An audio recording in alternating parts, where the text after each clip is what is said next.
Hello everyone and welcome to my channel. My name is Felicia Mesadieu. I am a creative and professional graphic designer based in Houston, Texas. I work for a tech company that is centered in the aesthetic space. So today I'm going to be talking to you about all of the graphic design books that I have collected over the very short years that I have been interested and also have been designing. And I guess there's not much to it but to do it and to get to it. So let me preface this and start this off by saying that I have not read all of these books. In fact, I am a chronic book collector. I collect books because I like the way they look. So we're gonna start with the books that I first collected when I decided that I was going to become a graphic designer. So in 2019, I decided that I wanted to go back to school for graphic design. If I've told this story 1,000 times, I'll continue to tell it again. I decided to go back to school for graphic design in 2019. I was working for a temp agency. The temp agency placed me at the headquarters of Netflix in California, and I was doing some research for an architectural company that wanted to observe what the graphic designer, or excuse me, what the employees of Netflix were doing in the space so they could account for the space that they were going to have to build for the Netflix employees. So I stumbled upon the editing bay where the creatives were, and I said to myself, oh my God, this looks so cool. I want to go back to school for graphic design and I want to be in the editing bay. All I saw was a lot of like creativity going on, and I was just like, I want to be a part of this. So once I did that, I applied to go back to school. There was a break in between that time because I was like working a job and I had got let go from that job, and then I decided like I was gonna pursue graphic design 100%. I was gonna go back to school, but in that time I had to do a little bit of research on my own to figure out if this was going to be something that I wanted to do. I stumbled upon Roberto Blake's channel on YouTube, and he suggested a few books. One of the books that he suggested was Photoshop Layers, The Complete Guide to Photoshop's Most Powerful Feature Layers. This is by Matt Kloskowsk. This book is pretty helpful. I have done an exercise in this book and I've looked at different things in this book. The one thing I will say about this book is so many things have changed in Photoshop. So there's so many ways to do things that may not be mentioned in the book just because of the progression of technology and the advancement of the programs. But this gives you a foundation of how to work with Photoshop layers. And if you aren't taking any classes, or if you want to have like a better fundamentals and understanding of how things work, because sometimes like your courses don't dive deep into like explaining how things work the way they work. This is a pretty good read and a pretty good book. This is what I started off with, but I actually just started really getting into it and wanting to do exercises in here in 2023. I had left this at my mom's apartment before she passed. I didn't even remember that it was there, and I copped it once we cleaned out her apartment after she passed, and I was like, I'm about to like do exercises in this book. So this is like one of like, I guess, an OG book to understanding Photoshop. So this is one of the books that I have, and I purchased this off eBay. The second book that I believe that I had got like within the first 3 books that I had purchased before I decided that I wanted to go back to school for graphic design was the Principles Practice of Graphic Design. This is by David Dabner, Sandra Stewart. Honestly, I'm sure I got this for pretty cheap off of the internet, like maybe eBay or something like that. And honestly, I think I was just trying to, again, understand the foundation of graphic design, what it really was, what I was getting myself into. In this this book, it just goes over basically what graphic design is, like the terminology. It's a textbook really, so it goes over the principles of graphic design, what that is. It goes over the fundamentals of composition, the fundamentals of typography, all these different things. So you're gonna get more of more of a course book, coursework style type of education out of this book. And it was helpful in the beginning. I remember when I first started my graphic design courses, this was not the book that was presented to us. I think I just researched this book. What happened was, I remember I would like compare what was being taught to me in my graphic design class, because I don't think we started off with books that first semester.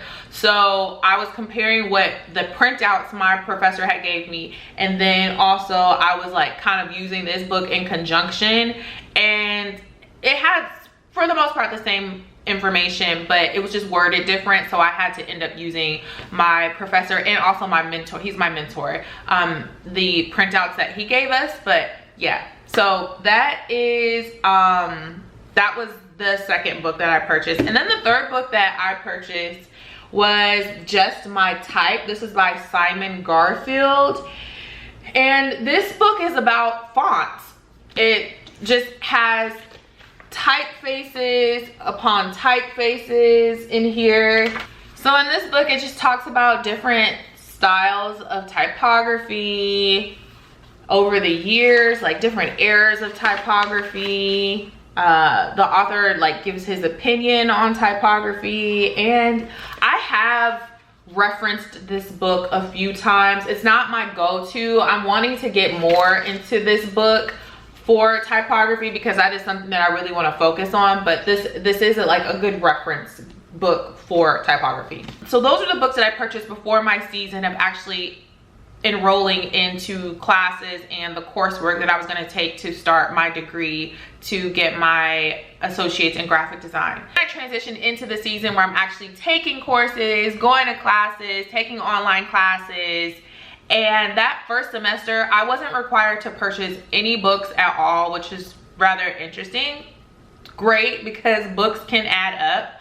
But that second semester, I took a typography class, and I was required to purchase type rules. And this book does discuss typography. This is by Eileen Streiser, The Designer's Guide to Professional Typography. So in this book, we did use this book quite a bit. In this book, it gives you exercises, and it also talks a lot about the anatomy of letters for typography. I used this book for ideas for when I was like designing logos. Here, this design, I remember looking at this and being like, oh, I'm about to get some inspiration. And I designed a logo based off this, or these visuals right here. So this was helpful. See, here's like the anatomy of a character. It goes over that a lot, which is very helpful to know. I remember we got tested over that a lot. So, and then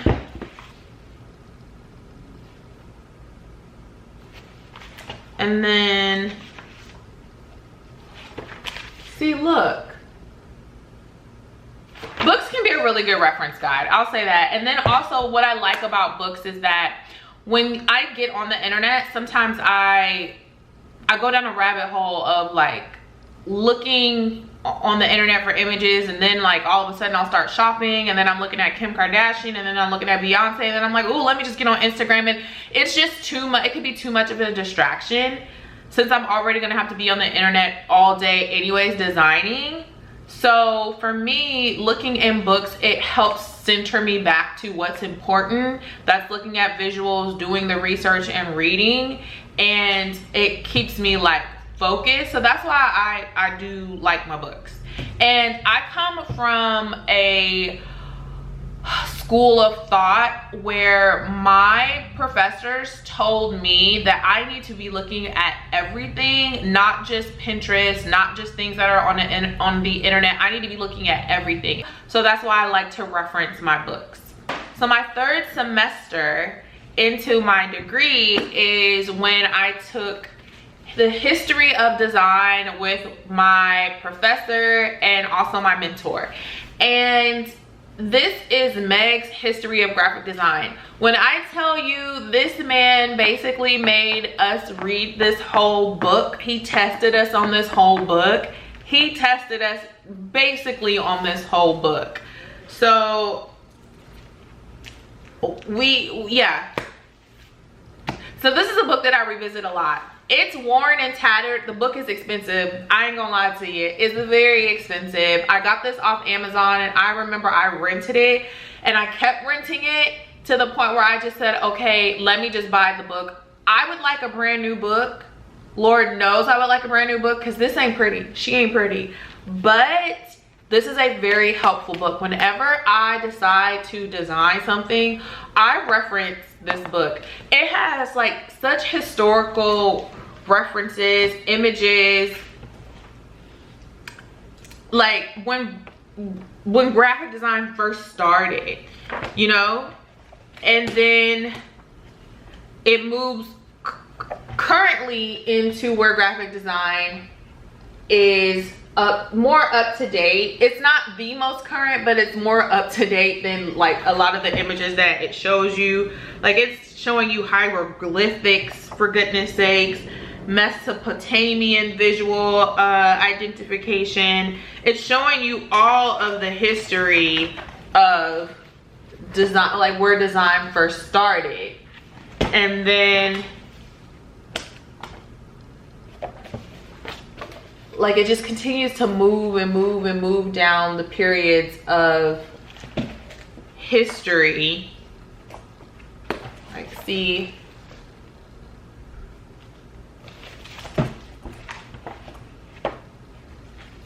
so many eras of design. Like the Bauhaus, that's when I learned about Bauhaus. That's when I decided that like I really liked Bauhaus. Let me see, how current does this get?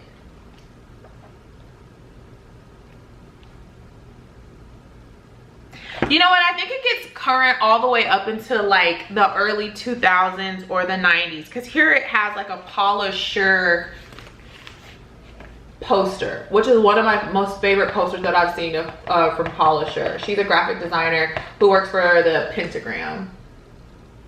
All these beautiful visuals. So this is definitely one of the books that I reference often.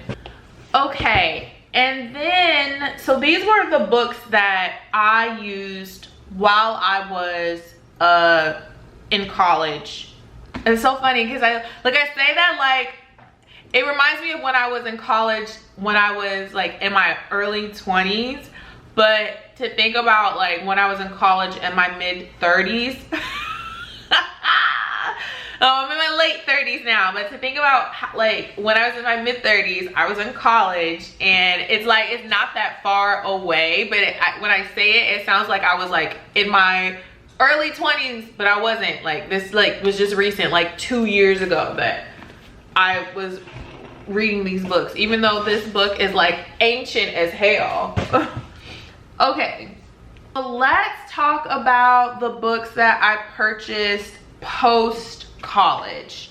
Once I decided that I was gonna try and take design seriously, I started freelancing and I decided to get this book, Designing Brand Identity. I think I just looked this up on Amazon, and this is a book that talks about how to design brand identities. It talks about designing for brands, but it's a lot more about branding. I thought that this would be really interesting, so I picked it up, and I'm actually using it right now because I am designing a concept for a plant shop, and sometimes I can go overthink what the logo should look like, and this just helps me to bring it back to center and realize that a lot of these logos are hella simple, hella basic. And so that's why I was using this, and just helping me to understand like the ins and outs of how a brand is developed, because this helps me to just do a better job with designing a logo. Designing Brand Identity. This is the 5th edition by Alina Wheeler. This is another book that I purchased post-college, thinking with type. I wanted to learn more about typography. Ellen Lupton's Thinking with Type Theory, How, Why, Practice, Entertaining, Economical, Essential. A critical guide for designers, writers, editors, and students. Thinking with Type. I have not spent a lot of time in this book, but I would like to as I learn more about typography. This also is very type heavy, just explaining like the way type should be positioned. It talks a lot about the grid, different examples of design. Like it shows the type within a composition. Like it discusses a lot about hierarchy within design, within type. Here it's focusing more on the grid, so like the modular grid, which I don't even know all the grid styles, but the multi-column grid, all the grids, dividing space.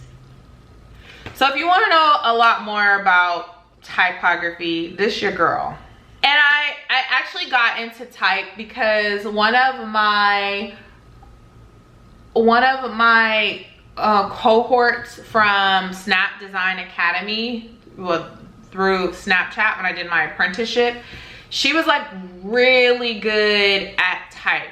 Her name's Lexi. And so Lexi, if you ever watch Hey Girl Hey, so Lexi was really good at typography. And I remember she like wasn't boasting, but she was very proud of the fact that she could use the tools and that she really knew type. And I remember her telling me, girl, if you learn, she's like, if you learn the grids, you're good to go. All you have to do is learn the grid, know the grid system. And I was just like, oh, how do I know that? And so that's when I purchased the Grid Systems book. I have another one. There's like 3. It's like a series of 3. And this is by Grid Systems. It's called Grid Systems by Kimberly Elam. And it's her best-selling geometry of design. She talks about, or she reveals how proportion, symmetry, and other geometrical systems underlie many of the visual relationships that make successful design. In Grid Systems, Principles of Organizing Type, the 3rd book in the Princeton Architectural Process Design Brief Series, Elam brings the same keen eye and clear explanations to bear on the most prevalent and maybe most subtle and least understood system of visual organization, the grid. Okay, so yeah, so she has all this in here about the grid. Like just understanding the grid.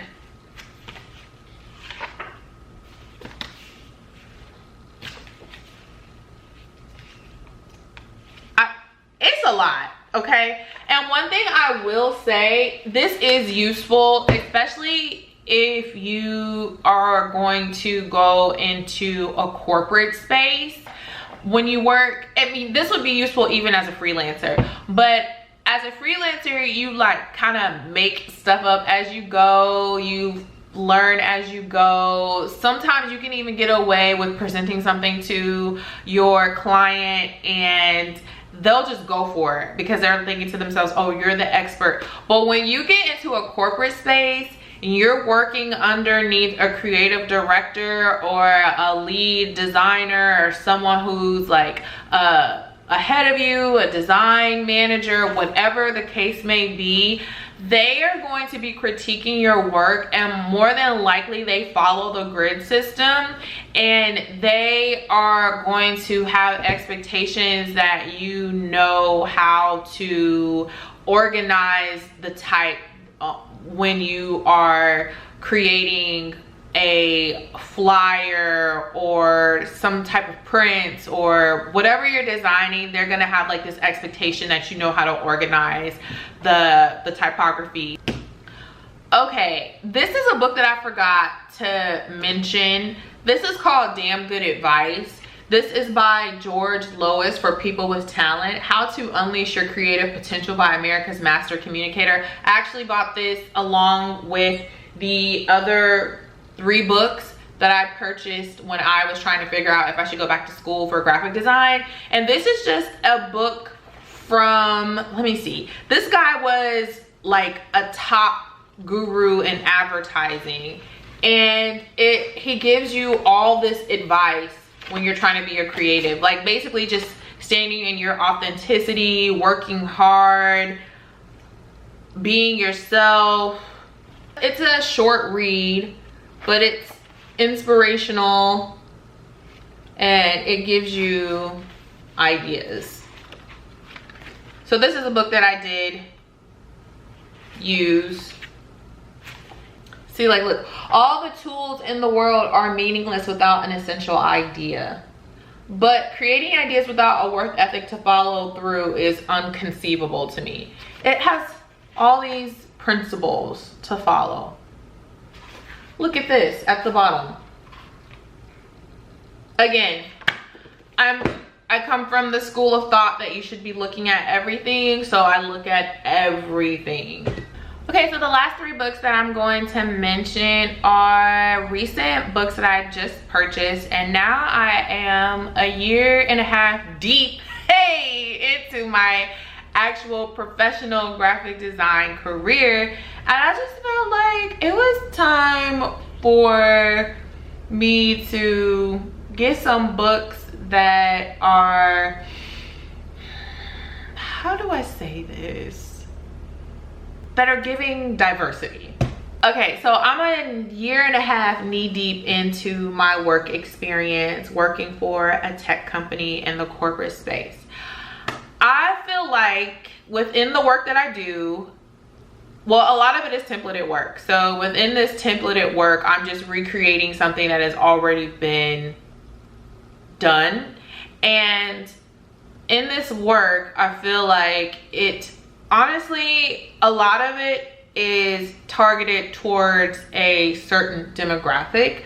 I don't really feel like I get a lot of experiences to see a lot of diversity, especially not the diversity and inclusion that we are now seeing in a lot of campaigns within media and within advertisement. Like, there's just a lot more. There's been a lot of like a newer influx of that diversity and inclusion, and like in the space that I work in, I just don't feel like I'm seeing that. And so I decided that I wanted books that were giving diversity, giving the black experience, giving all of that.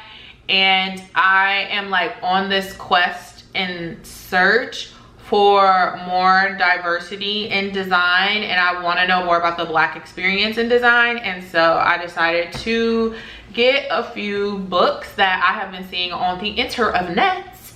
The first book being The Black Experience in Design, Identity, Expression, and Reflection. I have not read this book yet, but this talks about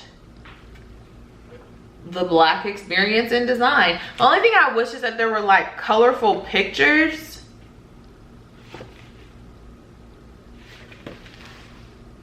I'm gonna have to read it. I haven't gotten to it yet, but I'm gonna get to it. So this book is by Anne H. So there's several authors. Anne H. Berry, Kareem Colley, Penny. Oh, I don't want to mispronounce names, but this is on the list. I just got this like maybe last month, so need to break into this. Okay, so one of the books that I did break into that I also purchased was the Extra Bold, a feminist, inclusive, anti-racist, non-binary field guide for graphic designers. I saw this on one of my cohorts and friends Snapchats, and I decided to purchase it. Arthur, if you're ever watching, hey Arthur, I see you, hey boo. But he had this on his was it his Snapchat or his Instagram? Anyways, it was on his Insta story. He had a whole bunch of books. I was geeking and I was just like, okay, I need to get this book. I have opened this book and it has a lot of information. But it's really explaining like how to design, how to include more like diversity in design. And it gives you resources, like it talks about where are the Black designers, and like here's intersectional view of discrimination. Like it's a lot. It's a lot, and it's gonna have to be one of those books that I really sit down and dissect. But it has a ton of information. It's definitely like, what is it here, talking about design leaders, the timeline of queer history,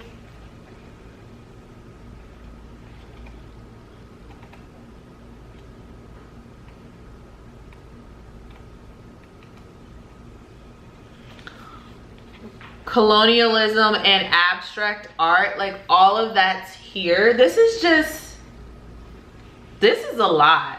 The graphic hierarchy.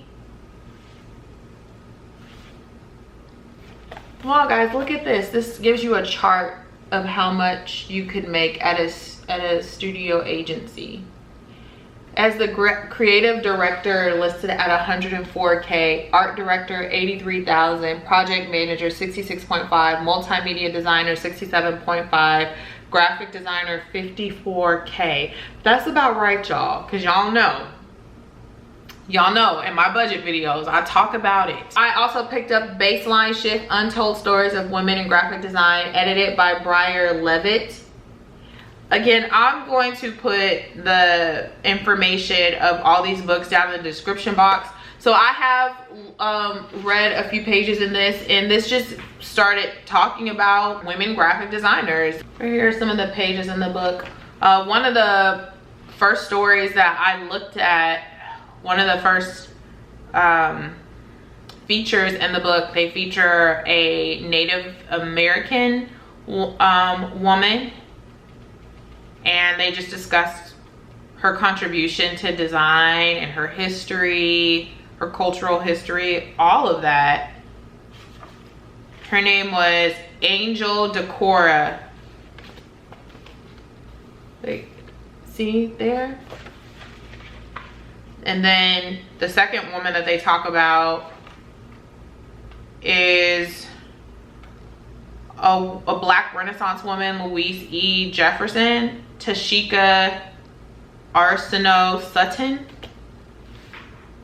They feature her work here. So it immediately jumps into the work of female artists and a lot of female artists of color.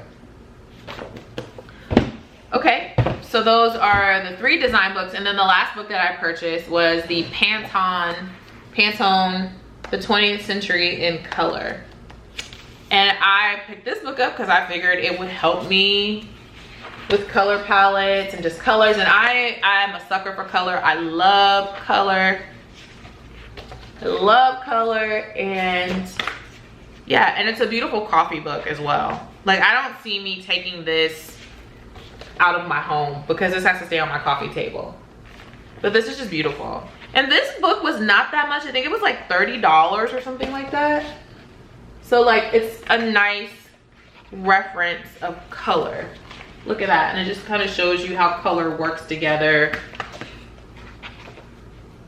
And I'm very familiar with Pantone colors because I love clothes and fashion design, and Pantone colors was something that I studied when new collections would come out, or the seasons colors for like summer or fall. You would have to study like the Pantone colors that designers were using for their collections and what was going to be in for the season. And so once I started working with more colors, hex codes, and all of that, it all made me realize that fashion, graphic design, all of these things are interconnected. A lot of the same resources are used to come up with visuals and with collections and products, and it just made me excited to be a designer.